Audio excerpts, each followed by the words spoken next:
budaya masyarakat saat ini. Jadi bicara soal filsafat, di sana ada ontologis, aksiologis, epistemologis. Di sini kita lebih kepada cara, bagaimana itu semua bisa dipreservasi. Budaya, kekayaan budaya yang ada di Indonesia ini bisa kita lestarikan. Nah, salah satunya adalah dengan podcast. Kenapa dengan podcast ini kemudian kita meneliti Wonder Home Library?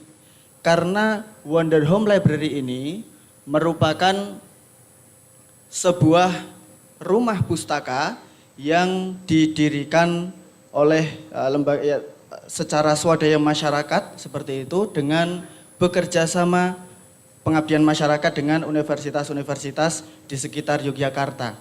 Artinya di sini spirit jiwa perjuangannya itu memang murni berangkat dari inisiatif masyarakat. Sehingga kita berharap memang Wonder Home Library itu didirikan menjadi oase di tengah-tengah masyarakat. Podcast ini juga menjadi suatu hal yang sangat penting untuk dilakukan. Mengapa?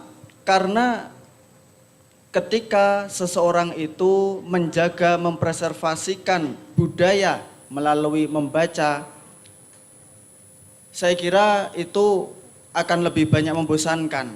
Tetapi ketika melalui podcast, nah ini barangkali akan menjadi sebuah solusi. Di tengah kesibukan ibu rumah tangga, dia bisa sambil mendengarkan literasi keluarga, sehingga tangan, kaki, semua bergerak, namun telinga pun tetap berfungsi untuk mendengarkan apa saja yang ada di podcast itu, khususnya adalah literasi keluarga.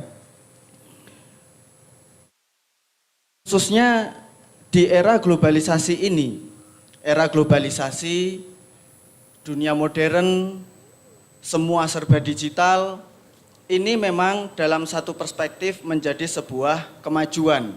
Tetapi pada titik tertentu, dia turut menjadi sesuatu yang mengkhawatirkan. Mengapa? Karena sesuatu yang semakin mudah itu tidak baik. Terlalu sulit itu juga tidak baik. Artinya apa? Ya mungkin sulit pada tahap tertentu dan di situ juga ada kemudahan. Artinya apa? Yang sedang-sedang saja. Nah, katakanlah misalkan contoh, karena saking mudahnya orang-orang mendapatkan informasi dari berbagai sumber, dari berbagai referensi. Saking mudahnya, yaitu tidak memiliki nilai apa-apa gitu. Melainkan hanya sebuah koleksi. Ya, kalau dalam tradisi Arab itu kullu syai'in idza katsura rakhusa ilal adab. Segala sesuatu itu semakin banyak itu akan semakin murah. Nah, artinya ya ini globalisasi semua semakin mudah tetapi juga menjadi tantangan. Di mana ketika zaman dulu kita mendengar orang tua kita ketika mereka bicara mencari sebuah referensi begitu sulit, mencari di perpustakaan A, B, C enggak ketemu, ketika ketemu dibaca dengan hanya durasi waktu 1 minggu. Di situ ilmu akan menyerap sekali. Namun sebaliknya saat ini buku apapun itu kita bisa mendapatkannya. Kita tinggal mendownload PDF. Tapi apa? Karena saking mudahnya, justru itu ya hanya berhenti menjadi koleksi saja. Belum kita baca. Artinya apa? Kemudahan itu juga ada pengaruhnya terhadap menurunnya minat baca. Sementara kesulitan mencari referensi itu justru meningkatkan minat baca seseorang. Nah, era globalisasi inilah yang menjadi tantangan nyata, khususnya untuk sebuah tantangan nyata untuk bangsa kita, dan salah satu solusi yang terbaiknya adalah keluarga. Disinilah kemudian podcast, budaya podcast tadi itu yang digaungkan oleh Wonder Home Library melalui podcast tadi itu salah satunya ditujukan untuk literasi keluarga. Karena memang Wonder Home Library sebagai rumah pustaka menginisiasi ada 5 agenda di situ. Literasi pustaka dan budaya, literasi kewirausahaan, literasi digital, literasi keluarga. Nah, disinilah literasi keluarga itu banyak berpengaruh juga dengan beberapa konten yang kami teliti. Kemudian di situ Wonder Home Library mampu menyampaikan beberapa pesan terkait literasi keluarga itu untuk kemudian didiseminasikan, disebarkan kepada halayak ramai. Lalu dari beberapa video yang kita kumpulkan, ada 20, karena memang itu channel baru, kita teliti dia memang sudah sejak 2020, ya 3 tahun ya, masih baru gitu. Tetapi telah banyak video yang dihasilkan. Nah, dari video-video itu mungkin 150 kalau tidak salah. Nah, 20 diantaranya itu kita kumpulkan yang berkaitan dengan literasi keluarga. Di sana kemudian kita klasifikasikan menjadi beberapa bagian, dan di antara bagian terpenting itu adalah parenting, kemudian pendidikan karakter, pendidikan keluarga, pendidikan anak berkebutuhan khusus, lalu pendidikan kesehatan dan keuangan. Nah, di sini kemudian kita lakukan beberapa interview kepada penikmat atau subscriber YouTube yang ada. YouTube channelnya juga Wonder Home Library Channel.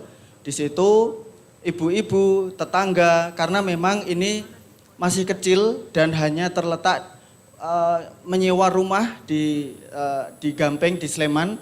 Di situ dampak nyata yang dirasakan ya sementara ini hanya kepada tetangga sekitar gitu, karena memang penyebarannya masih sempit, masih belum meluas. Tetapi dari beberapa orang itu memang ada manfaat nyata yang mereka rasakan. Sembari mereka bekerja, ibu-ibu membersihkan rumah, kemudian bapak sambil beraktivitas.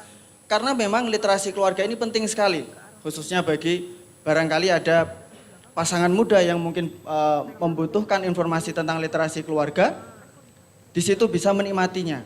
Dan Wonder Home Library pun juga beberapa kali mendatangkan beberapa aktivis atau mungkin ilmuwan penulis tentang literasi keluarga ini untuk menjadi narasumber. Nah, disinilah dari materi-materi itu kemudian dengan podcast ini bisa disampaikan dengan baik. Termasuk juga efek dari globalisasi itu ya entah anak kecil, pemuda, remaja hingga dewasa, lagi-lagi minat baca terhadap buku yang didapatkan secara manual gitu, barangkali memang membosankan sehingga ya ini diharapkan menjadi sebuah terobosan ya, meskipun ketika kita lihat ya podcast atau video yang dihasilkan belum sehebat video podcast Deddy Corbuzier, belum juga sehebat podcast-podcast yang memang sudah ternama gitu, tetapi yang menjadi nilai plus dari Wonder Home Library ini adalah semangatnya, semangat untuk turut serta berpartisipasi dalam mencerdaskan bangsa. Dan di situ kita menemukan dari beberapa video meskipun hanya viewersnya sedikit, ditontonnya sedikit, durasi tontonnya juga tidak tinggi, tetapi dia tetap berproduksi. Produksi video-video itu tetap terus berjalan. Ya meskipun sekali lagi karena memang ini swadaya masyarakat sehingga konsistensi dalam upload video, publikasi, termasuk promosinya itu juga kurang profesional. Nah, inilah yang menjadi salah satu hasil dari kajian yang kemudian menjadi saran untuk pengembangan Wonder Home Library ini. Dan kesimpulan yang terakhir adalah bahwasanya digitalisasi berupa podcast ini menjadi sebuah keniscayaan bagi perpustakaan-perpustakaan. Bisa jadi dilakukan untuk book review, mereview buku. Kemudian muncul pertanyaan, apakah bisa satu buku tebal kemudian direview dalam podcast satu video? Ya barangkali tidak. Waktunya 1 menit lagi. Oh ya, baik Pak. Bisa jadi dibuat serial. Atau mungkin memang dibuat hanya sedikit sepintas agar apa? Pendengar penasaran. Kemudian semakin tertarik untuk membaca buku yang direview tersebut dalam podcast. Dan ini menjadi sebuah keniscayaan, menjadi sebuah kewajiban dari penelitian ini ya, karena kewajiban untuk setiap perpustakaan itu menerapkan podcast sebagai salah satu media untuk preservasi budaya digital masyarakat saat ini. Oleh karena itu, ini pun juga mengacu penelitian yang dilakukan artikel jurnal American Journal.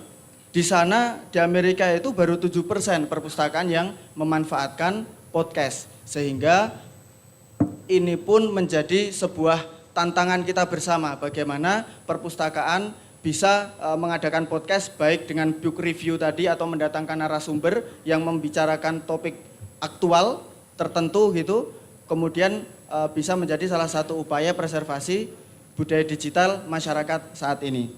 Demikian, kurang dan salahnya mohon maaf. Wassalamualaikum warahmatullahi wabarakatuh. Waalaikumsalam. Oke, terima kasih Mas Sultan atas presentasinya. Oke, sekarang presenter terakhir, Mas Muhammad Rizky Destrianto. Ya. Mas Rizky ini pustakawan di Instiper Jogja, dan beliau ini banyak aktif memproduksi konten-konten di media sosial, bidang perkebunan, pertanian, dan lain-lain. Beliau juga aktif membuat konten terkait perpustakaan dan informasi berbasis audiovisual di literasi alternatif atau literatif. Oke, nah Mas Rizky ini akan membawakan materi yang judulnya jagaperpus.org, portal repositori digital untuk khasanah perpustakaan dan kepustakawanan Indonesia. Waktu dan tempat silakan Mas Rizky. Assalamualaikum warahmatullahi wabarakatuh. Selamat siang Bapak Ibu semuanya. Perkenalkan, nama saya Muhammad Rizky Destrianto dari Instiper. Pada kesempatan kali ini saya akan memaparkan sebuah proyek yang saya dan teman-teman kembangkan dan inisiasi bernama jagaperpus.org.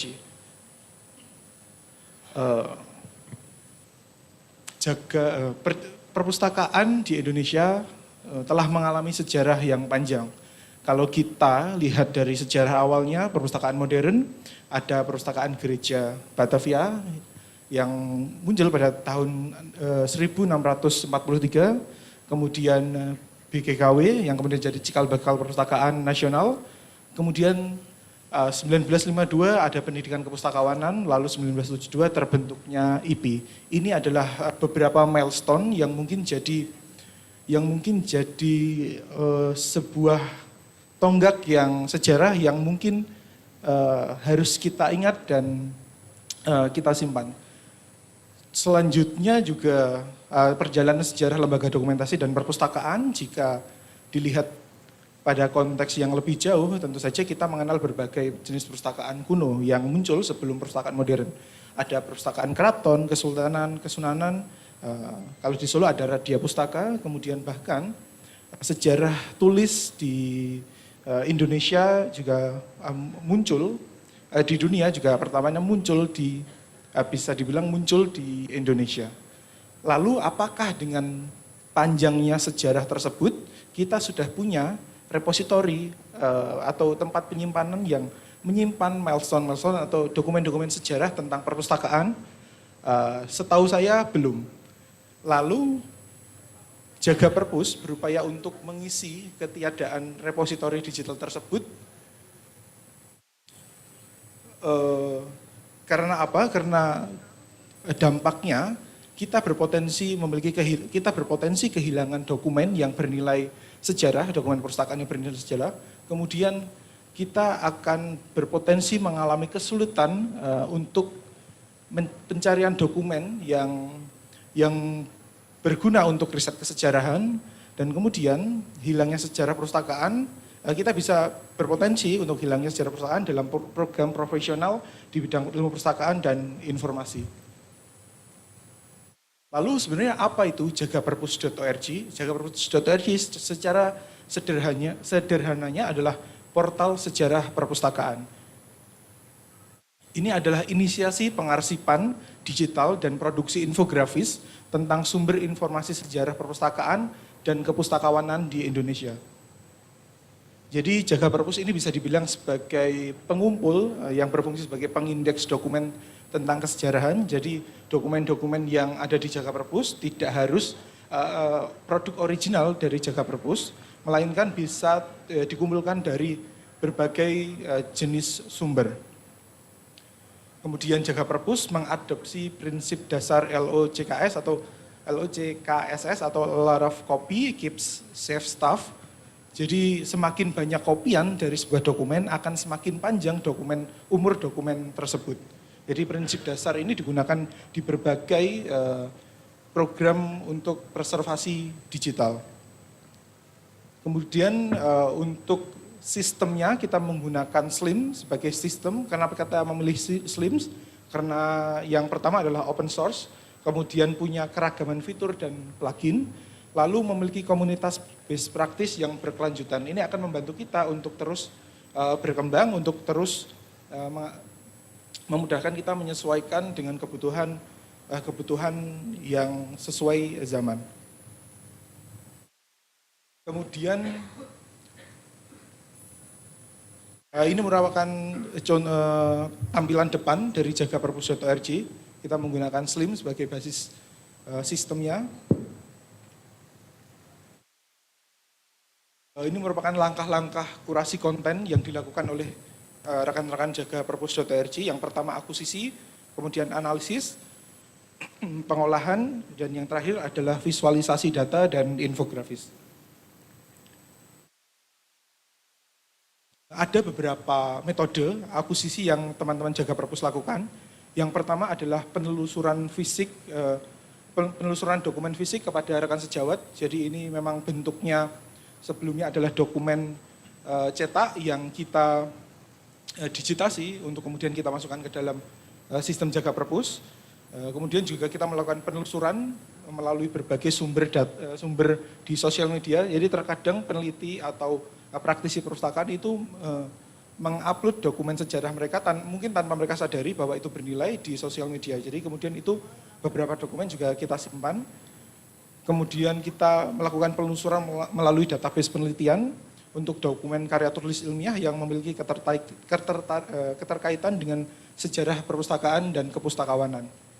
Kemudian ekstraksi data dari dokumen yang sudah ada, misalkan sebagai salah satu contoh ada riset dari Prof. Sulistyo Basuki, riset tentang kesejarahan juga, dan kemudian ada beberapa data yang tersedia dalam dokumen tersebut. Kita kemudian ambil data-data tersebut, kemudian kita jadikan satu item tersendiri. Jadi itu merupakan ekstraksi data dari dokumen yang sudah ada. Kemudian kita juga melakukan pembelian dari berbagai sumber. Lalu yang terakhir adalah ada kiriman dari pihak lain, baik individu maupun kelompok yang memiliki koleksi yang terkait dengan tema dari jagaperpus.org. Jadi keragaman dalam cara untuk memperoleh dokumen tersebut dilakukan untuk memperoleh dokumen yang bervariasi. Gitu. Sehingga isi dari dokumen atau isi dari Jaga Perpus semakin kaya akan konten yang dikoleksi.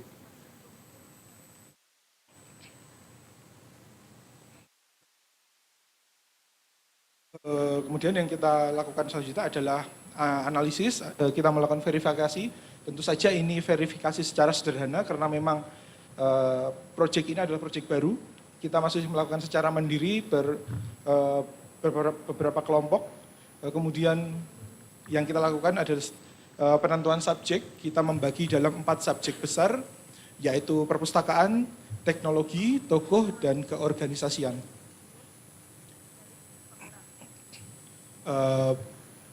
Pengolahan yang tadi dikatakan bahwa digitasi koleksi, kita mengambil beberapa koleksi yang kita meminjam beberapa dokumen dari rekan sejawat, kemudian dokumen tersebut kita digitasi atau kita alih media, lalu kemudian kita menginput data koleksi pada sistem SLIM.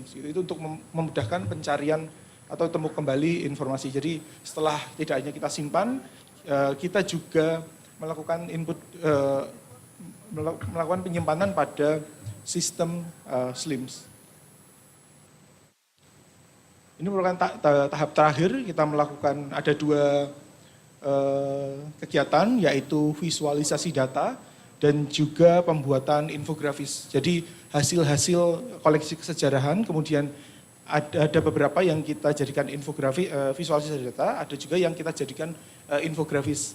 Jadi infografis ini berfungsi, selain ini juga termasuk satu item tersendiri dalam Jaga Perpus, ini juga berpotensi sebagai sumber penarik massa. Jadi untuk menarik teman-teman bahwa ada Jaga Perpus dan ada koleksi tentang kesejarahan, kita membuat konten-konten visual atau dalam hal ini adalah infografis tentang kesejarahan. Karena memang yang kita tahu bahwa mahasiswa atau teman-teman yang muda saat ini banyak yang lebih suka konten mikro yang tidak hanya bersifat teks tapi juga ada bermuatan audio dan visual. Dalam pengembangannya kita juga menggunakan beberapa AI. Yang pertama adalah ChatGPT. Ini kita gunakan untuk kalau ada troubleshooting, ada masalah, kita gunakan untuk mengatasi masalah tersebut. Kita tanyakan kepada ChatGPT dan alhamdulillah kemarin juga ada satu masalah itu, tapi lupa masalahnya apa, tapi udah selesai dengan bantuan ChatGPT. Kemudian penggunaan artificial intelligence lainnya adalah Pilot FM.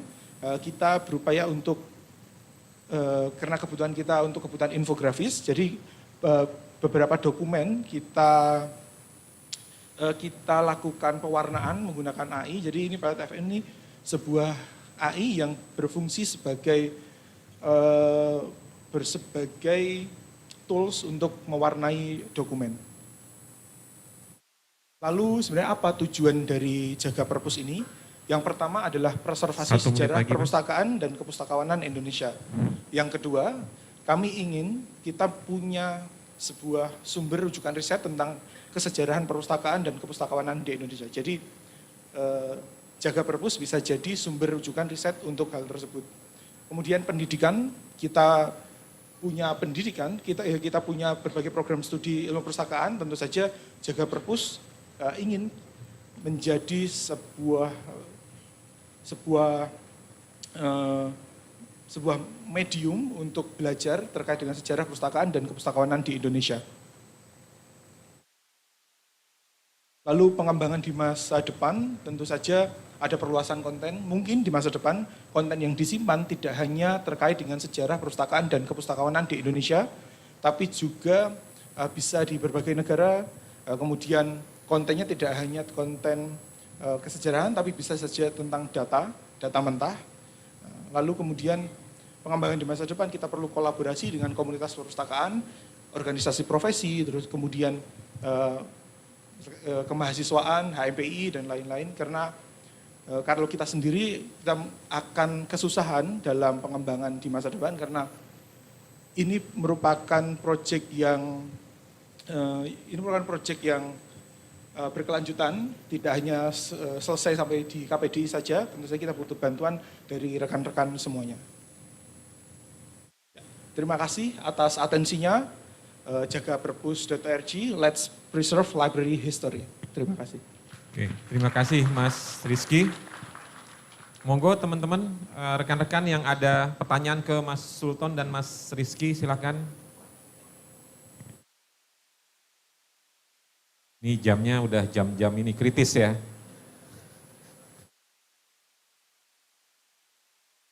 Silakan kalau ada pertanyaan buat Mas Sultan sama Mas Rizky. Ya, silakan Mbak.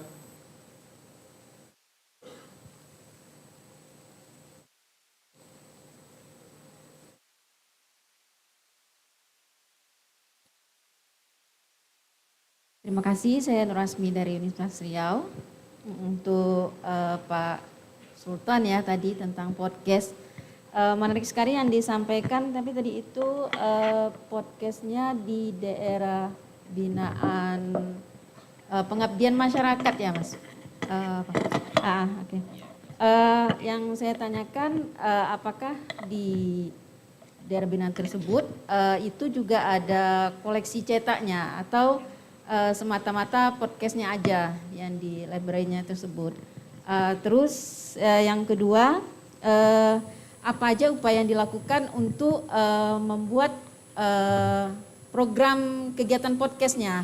Karena kebetulan kami di Universitas Riau juga ada podcast. Jadi kami masih baru ini podcastnya, mungkin kami bisa mengadop apa yang dilakukan di sana gitu untuk meningkatkan kualitas podcast kami. Saya kira sekian. Assalamualaikum warahmatullahi wabarakatuh. Monggo, kalau masih ada pertanyaan buat Mas Rizky. Nah itu, monggo Pak.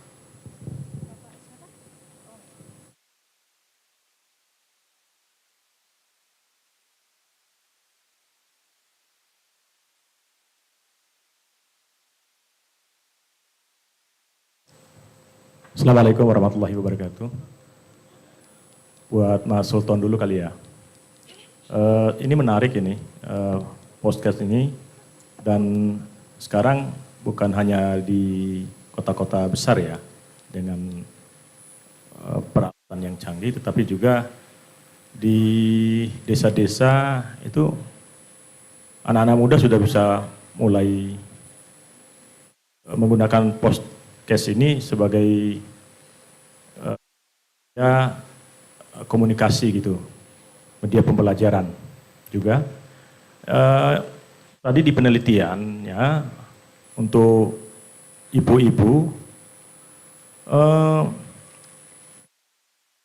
saya meragukan begitu, apakah memang iya ada kesempatan gitu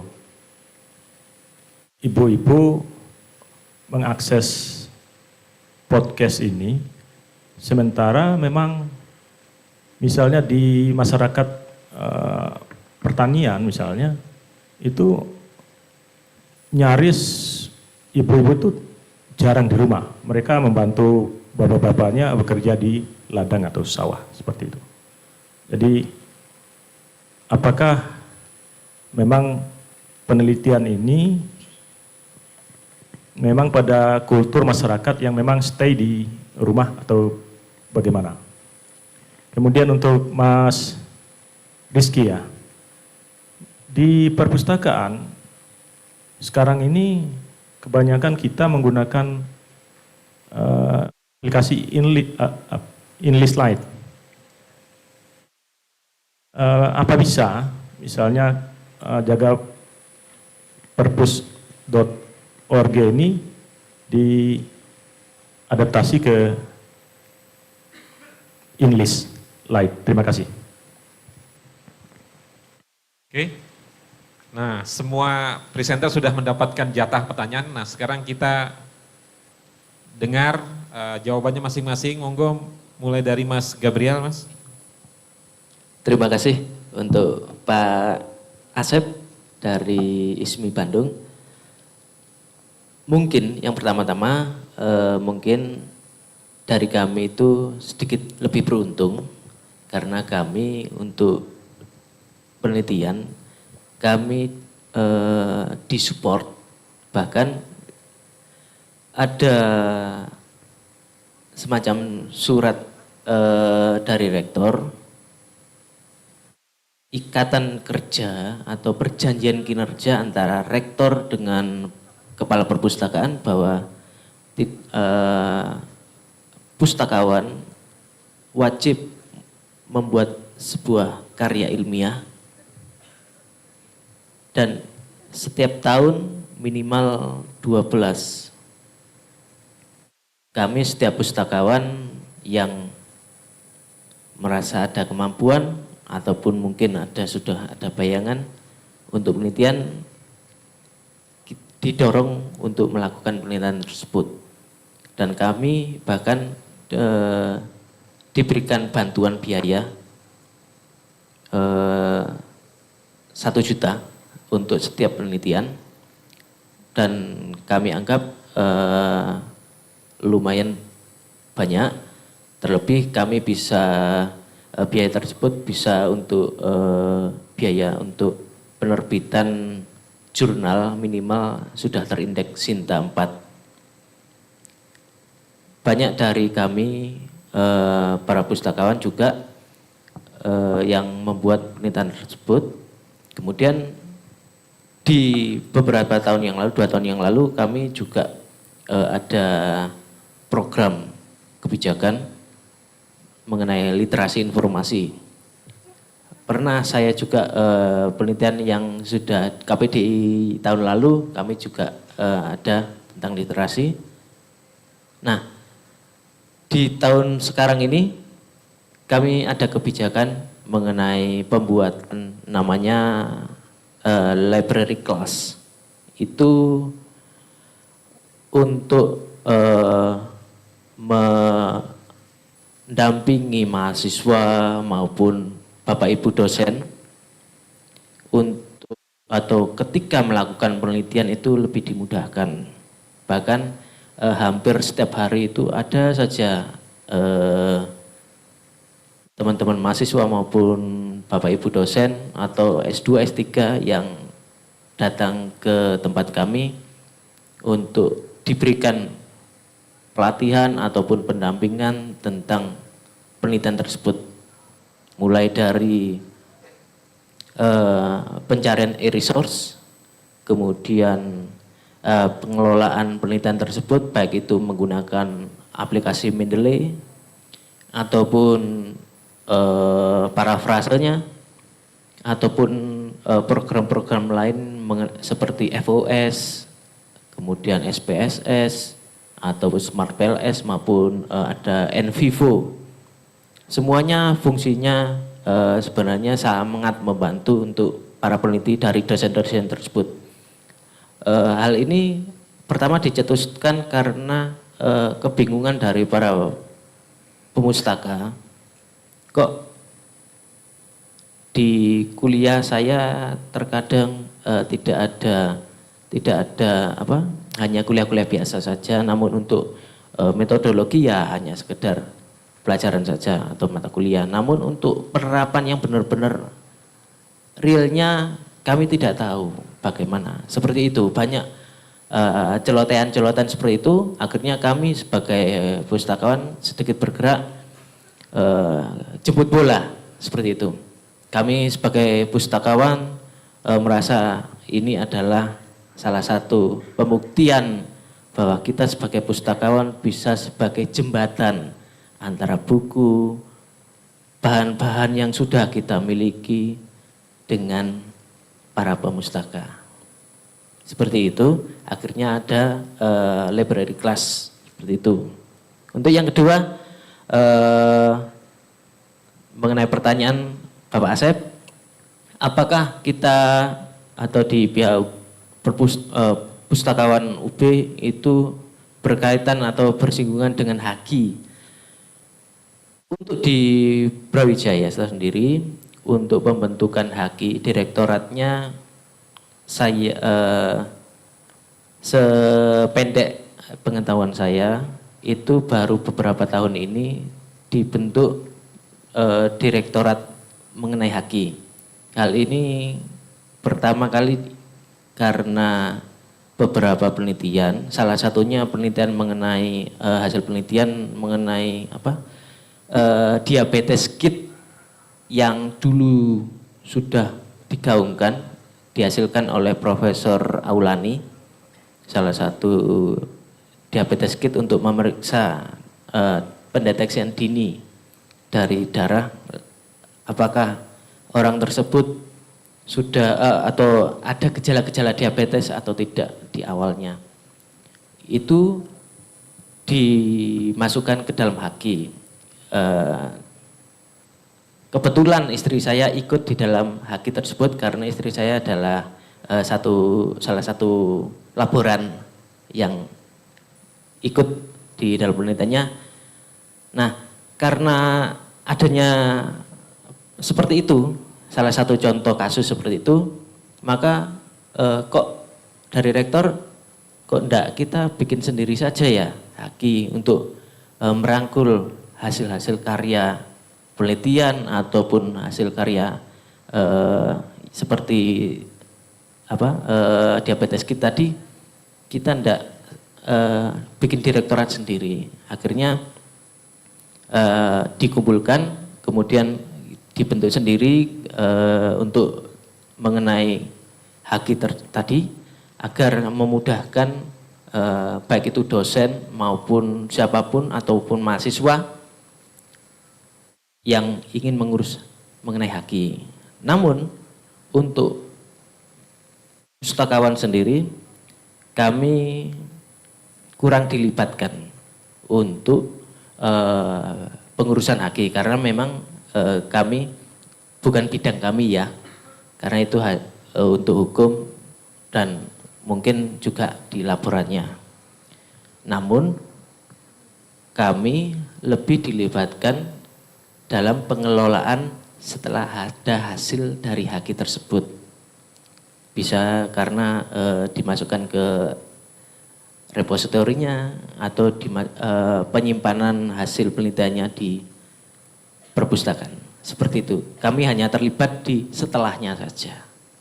Begitu. Mungkin ya karena kami lebih beruntung saja. Seperti itu. Terima kasih. Begitu. Monggo lanjut, Bayu, monggo. Saya mau menjawab pertanyaannya Ibu Lasmi dari Universitas Riau. Aduh Ibu, anak saya di sana loh. Ya, jadi bagaimanakah kita memahamkan hal itu kepada anak gitu. Jadi ada satu mekanisme yang tidak tertulis adalah anak tidak boleh dicabut dari akar budayanya. Jadi biasanya anak-anak tersebut itu akan tinggal di village yang dekat dengan daerahnya. Jadi kalau di Jawa dia tidak akan ditaruh di Sumatera, dia pasti di Jawa juga gitu. Kemudian kami itu sebetulnya punya rumah Islam, rumah Kristen, rumah Hindu di Bali gitu. Jadi anak-anak tersebut sebisanya akan dibesarkan sesuai dengan agama pada saat dia diidentifikasi awal. Bagaimana dengan anak yang dari rumah sakit terus kita nggak tahu gitu. Nah memang anak-anak tersebut akan ditaruh sesuai dengan siapa yang membawa. Yang membawa kepala desa, terus kita tanya ini asalnya dari mana dan sebagainya, baru kita tempatkan dalam lembaga pengasuhan. Nah apabila anak sudah berada di usia 15 tahun. Makanya anak-anak di desa SOS Desa Taruna itu tidak boleh diadopsi Bu. Kenapa? Karena menurut kami adopsi adalah memutus reunifikasi. Jadi pada usia 15 kita akan menceritakan kepada mereka masing-masing apa latar belakang mereka berada di tempat tersebut. Dan apabila kita menemukan kerabatnya gitu, nenek, kakek, tante dan sebagainya, kita memberikan kebijaksanaan kepada mereka untuk memilih kembali atau tetap gitu. Itu yang pertama. Di dalam rumah ibu juga tidak serta-merta jadi ibu, dia menjalani pelatihan selama 2 tahun. Dan pelatihan itu selama masa pandemi kemudian berubah jadi e-modul dan sebagainya. Itu transformasi dari ke preservasi digital ya. Kemudian anak-anak juga memiliki kegiatan baik itu pendidikannya. Memang anak-anak tidak boleh sekolah di maksudnya dia akan bersekolah bersama dengan masyarakat sekitar. Jadi kita tidak punya sekolah yang khusus eksklusif untuk anak tersebut, tidak. Gitu. Jadi karena apa? Karena dari pertama kita percaya anak-anak akan kembali ke masyarakat. Tuh. Dan kemudian kita punya digital library yang diintervensi juga dengan Astra. Tapi memang tidak untuk semua village, itu keterbatasan kami. Jadi kita membutuhkan banyak mitra untuk meningkatkan kualitas pengasuhan di desa anak. Nah, kita juga punya intervensi berupa anak-anak itu punya kegiatan masing-masing itu boleh memilih hobinya. Jadi dia harus memilih 3 hobi. Tapi pada saat tertentu kita berikan kebijakan pada anak untuk melepaskan satu hobinya dan menggantinya. Kalau dia tidak suka. Karena kita tahu bahwa skill itu akan didapat dengan keminatan tumbuh dan kembang anak. Demikian. Gitu Bu, terima kasih. Bismillahirrahmanirrahim. Baik, Mbak Novia. Memang sengaja saya munculkan pernyataan tadi dan itu memang masih perlu adanya pengujian. Tapi bisa saya sampaikan di sini bahwa konteks semakin sering ketika dia masih dibaca, dalam artian naskah tersebut masih dibaca, dia akan semakin terawat, itu konteksnya adalah naskah yang ada di masyarakat. Berbeda dengan misalnya konteksnya naskah kuno yang sudah terawat berada di perpustakaan. Tentu beda konteksnya. Kenapa? Karena yang ada di masyarakat ini kebanyakan dari mereka itu belum memiliki pengetahuan yang cukup tentang bagaimana memperlakukan naskah yang mereka miliki. Nah, akhirnya ketika kami pernah ke beberapa wilayah di daerah Bondowoso itu, ada satu naskah Al-Quran lengkap tebal awalnya. Awalnya tebal, kemudian dia awalnya digunakan untuk ritual, ada kegiatan. Jadi kami bisa menyimpulkan dari kegiatan itu ada dua jenis naskah yang beredar di wilayah Tapal Kuda di ujung timur Pulau Jawa itu. Ada naskah-naskah keagamaan, tidak hanya agama Islam, bahkan juga ada naskah berbahasa Madura, isinya Injil tulisan tangan dengan aksara Honocoroko, dan juga ada naskah untuk kebudayaan yang digunakan untuk kegiatan-kegiatan ritual budaya. Nah, ketika naskah-naskah dalam hal ini Al-Quran yang kami temukan, dia awalnya digunakan untuk kegiatan ritual. Digunakan untuk kegiatan ritual. Cuman ada satu waktu naskah ini hilang dalam tanda kutip. Hilang dalam tanda kutip sehingga ketika beberapa kali ritual, naskah ini tidak digunakan. Entah ada di mana. Tidak ada yang tahu waktu itu. Di satu waktu ketika akan melakukan ritual, naskahnya ditemukan lagi ternyata. Oh, ternyata ada di sini ditemukan. Dan ketika dibuka kondisinya sudah sangat mengenaskan. Bahkan ketika kita mau melakukan digitalisasi sudah kesulitan karena sudah remuk naskahnya. Itu satu. Di wilayah lain kami berkunjung ke salah satu pondok pesantren. Di situ ketika kami datang bercerita dan lain sebagainya, apa maksud dan tujuan kami, beliau menyatakan, Mas sampean telat datang ke sini. Kami itu di lemarinya ditunjukkan, itu Mas lemarinya tempat kami nyimpan. Dari luar lemarinya kelihatan bagus Mas, isinya naskah kuno semuanya di situ. Tapi beberapa waktu lalu ketika kami buka ternyata dalamnya itu sudah dimakan serangga dan lain sebagainya, sudah hancur naskahnya. Dan akhirnya habis naskah satu lemari itu. Ditunjukkan kami lemarinya, tapi isinya sudah habis. Karena dimakan serangga. Kenapa? Karena jarang digunakan. Tapi berbeda dengan naskah-naskah di masyarakat yang kami temukan ketika ritual budayanya masih ada, naskahnya masih digunakan, naskahnya masih dibaca. Memang ada kerusakan, iya karena usia dan sering dipegang, oke, itu memang kerusakan. Tapi kondisinya bisa dikatakan lebih terawat. Kenapa? Karena ketika mau membaca, itu pasti mereka dia bersihkan dulu, dia kasih kemenyan, dia kasih wangi-wangian dan lain sebagainya. Yang dimana secara pengetahuan lokal mereka ternyata dengan adanya wangi-wangian seperti itu justru menghindarkan dari serangga-serangga ternyata. Nah, disitulah kemudian muncul pernyataan bahwa ketika naskah tersebut yang ada di masyarakat semakin dia sering dibaca, semakin dia masih dibaca oleh masyarakatnya, dia akan semakin terjaga. Oleh karena itu salah satu rekomendasi kami adalah harus ada kegiatan regenerasi baca tulis naskah kunonya. Ketika naskah yang ada di masyarakat yang membaca sudah tidak ada, saya yakin sekian tahun berikutnya naskahnya akan hilang, entah itu terjual, entah itu berpindah tangan, atau itu habis dimakan serangga. Mungkin itu. Tentu ya ini mari misalnya mau diuji, monggo silakan diuji lagi pernyataan itu, kita berbicara secara teoris dan lain sebagainya. Terima kasih. Oke, selanjutnya tadi yang pertama dari Bu Lasmi ya, dan yang kedua dari Pak Sinten, mohon maaf. Pak Basirun. Oh ya, Pak Basirun. Baik. Pertama dari Bu Lasmi, tadi apakah ada koleksi cetak? Memang di Wonder Home Library ada, karena sejarahnya dulu ketika berdiri itu tahun 2020, awalnya memang perpustakaan konvensional biasa gitu, tetapi kemudian pandemi, akhirnya mau nggak mau harus banting setir. Waktu itu ya pendirinya kemudian bermanuver semua harus pindah ke digitalisasi. Salah satunya ya podcast.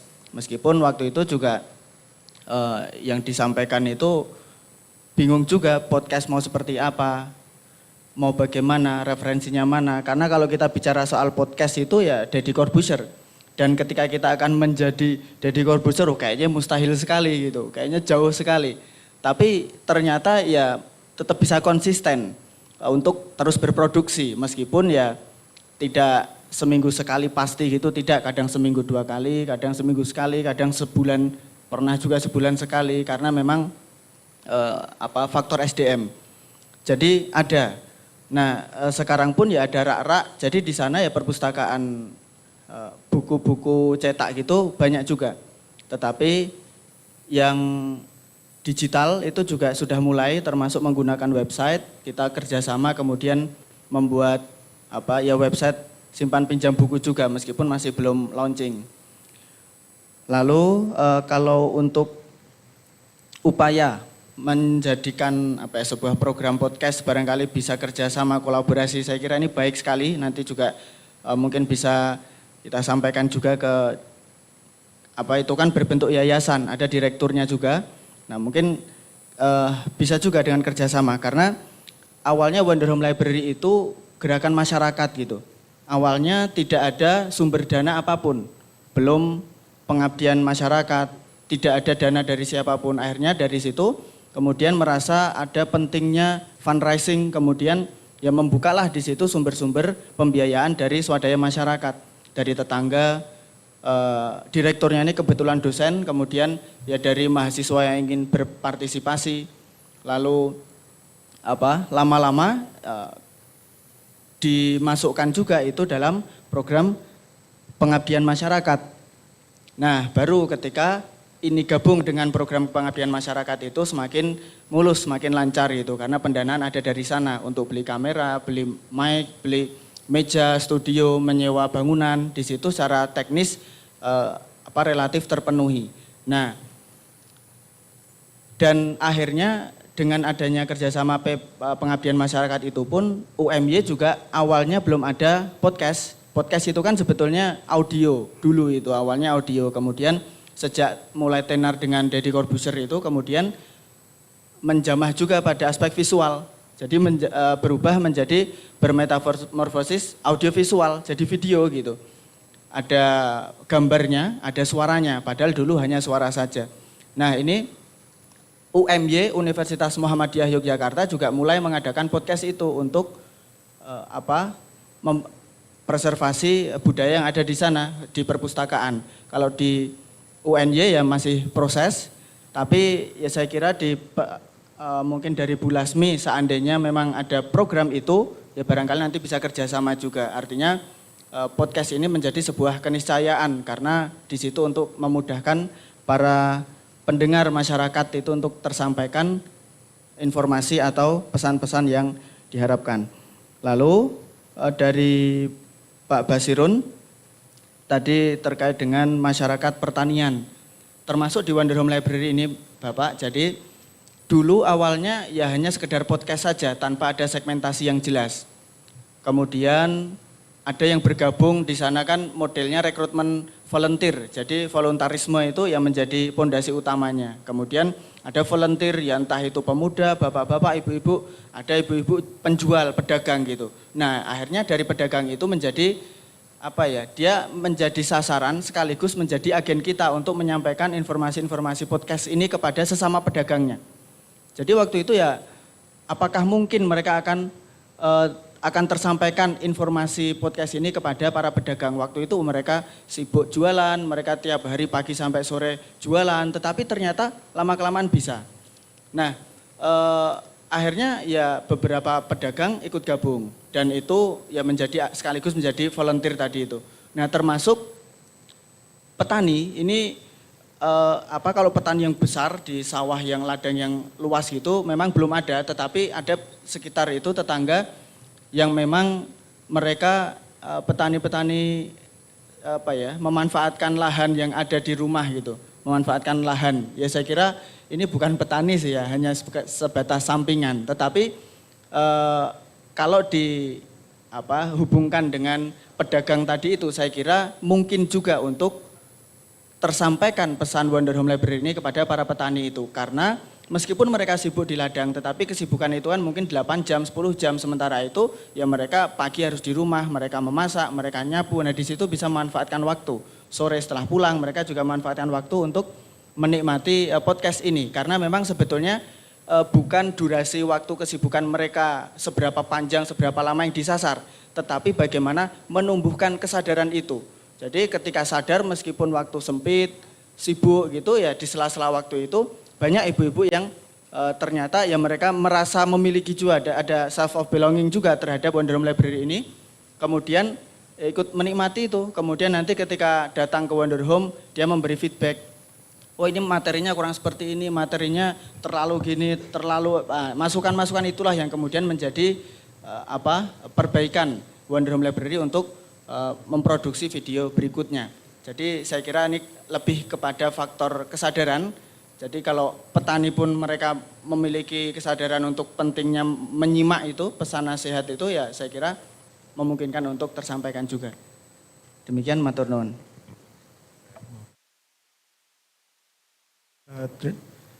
Menjawab pertanyaan dari Pak Basirun yang tadi, apakah SLIMS-nya bisa diganti dengan INLIS? Tentu saja bisa, karena yang SLIMS hanya digunakan sebagai sistem pengelolaan dokumennya. Sebenarnya yang lebih penting adalah konsep atau cara kerja, alur kerja. Jadi konsep kerja dan alur kerja sendiri memiliki potensi untuk direplikasi dalam subjek tertentu. Misalkan di Semarang, konsep dari Jaga Perpus ini direplikasi untuk menjadi sebuah pusat dokumentasi kesejarahan Kota Semarang. Sama seperti Jaga Perpus tadi, konsepnya cuma beda nama aja. Itu mengoleksi dokumen-dokumen yang berkaitan dengan kesejarahan Kota Semarang. Jadi itu merupakan replikasi dari program Jaga Perpus tadi. Terima kasih. Oke, terima kasih rekan-rekan semua. Iya. Saya rasa semua setuju ya, kita nggak usah ada pertanyaan lagi. Oh masih ada? Iya, monggo Pak. Iya, monggo.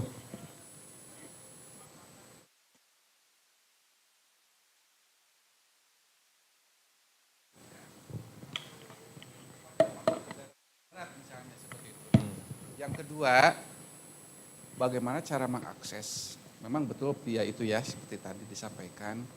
Apakah gratis atau berbayar? Terima kasih. Baik, terima kasih. Ya, kalau untuk langsung saja enggak ya, biar cepat makan siang. Yang pertama, yang kedua dulu yang lebih cepat. Yang kedua itu gratis. Silakan, terserah mau diapain. Misalnya perpustakaan Bapak Ibu, tapi jangan di-download ya Bapak Ibu ya. Mungkin metadatanya bisa ditempelkan, kemudian dengan atribusi sesuai dengan websitenya, silakan, tidak masalah. Tidak masalah seperti itu. British Library sudah mengizinkan itu kok. Silakan diambil metadata seperlunya, sebanyak-banyaknya, tapi ya itu tadi, jangan itu diklaim sebagai milik Bapak Ibu semuanya. Itu yang pertama. Yang kedua ya, yang pertama, untuk yang kami lakukan itu adalah wilayah, bahkan bukan Jawa Timur secara luas ya Pak ya, baru 5 wilayah paling ujung wilayah Jawa Timur yang kami lakukan. Tapi kalau yang tampil di website itu ada hampir seluruh Indonesia. Bahkan tidak hanya Indonesia, hampir seluruh dunia yang mengikuti kegiatan tersebut. Ada dari Riau, ada dari Sumatera Barat, dari Bandung juga ada. Itu Pangeran Madrais. Itu naskah-naskahnya sudah ada yang tampil di sana. Paseban ya kalau nggak salah ya, Paseban Bandung. Dan dari beberapa wilayah yang lain. Yang belum itu adalah justru wilayah timur. Wilayah Bali sudah ada, wilayah Lombok saya lupa sudah ada atau belum. Hanya di website ini ya Pak ya maksud saya. Tapi kalau di website-website lain tentu itu ada. Tentu itu ada. Mungkin itu ya Pak ya. Terima kasih. Terima kasih rekan-rekan semua. Ya. Sesi kedua kita akhiri sampai di sini. Mudah-mudahan bermanfaat dan menginspirasi. Ya. Kemudian ada titipan pesan dari Pak Joner. untuk rekan-rekan yang ingin di kotanya atau di instansinya menjadi host untuk KPDI 2025. Ya, kalau 2024 kan di Lampung. Kalau untuk 2025 masih available, tersedia, silakan rekan-rekan ya mempersiapkan presentasi 5 menit. Kenapa? Intinya adalah presentasi kesiapan dan kenapa KPDI berikutnya di tempat rekan-rekan begitu. Nanti akan diflorkan atau dipaparkan saat penutupan KPDI nanti setelah jam 2. Ya. Jadi silakan kalau mungkin teman-teman ada yang dari satu kota yang sama, yuk kita KPDI berikutnya di kota kita. Nah itu silakan teman-teman berembuk bikin presentasinya, slide-nya 5 menit aja. Nanti kita diskusikan atau kita florkan bareng-bareng saat penutupan KPDI. Jam 2 nanti. Terima kasih. Wabillahi taufik wal hidayah. Assalamualaikum warahmatullahi wabarakatuh.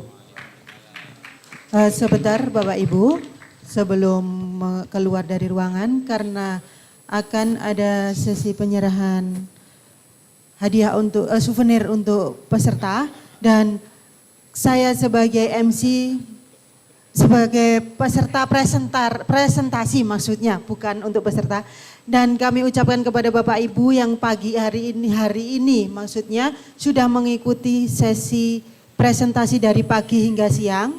Kami ingatkan lagi setelah ini adalah acara Isoma dan kembali lagi ke ruangan bellroom yaitu pukul 2. Jangan lupa ya, pukul 14.00.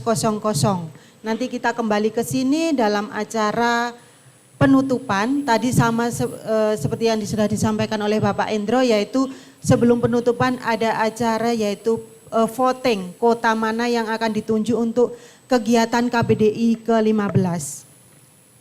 Sebentar mohon kepada Ibu Pri dibantu oleh Bapak Endro penyerahan souvenir untuk para presenter kita siang hari ini. Mohon ke bawah Bapak Ibu.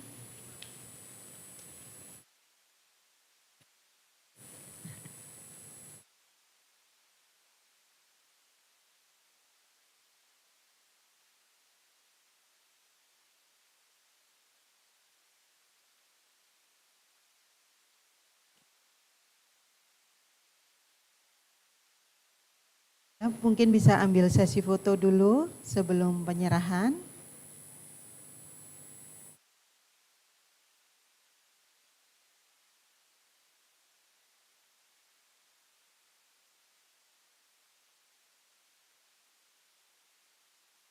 Nah selanjutnya Bapak Endro minta tolong ya untuk diserahkan kepada peserta presenter kita hari ini.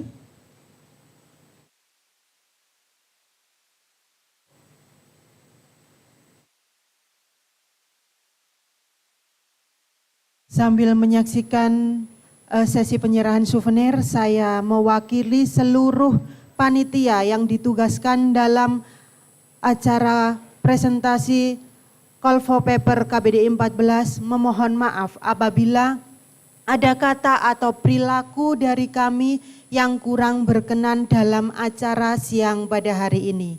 Kami ucapkan sekali lagi kami mohon maaf dan terima kasih atas partisipasinya.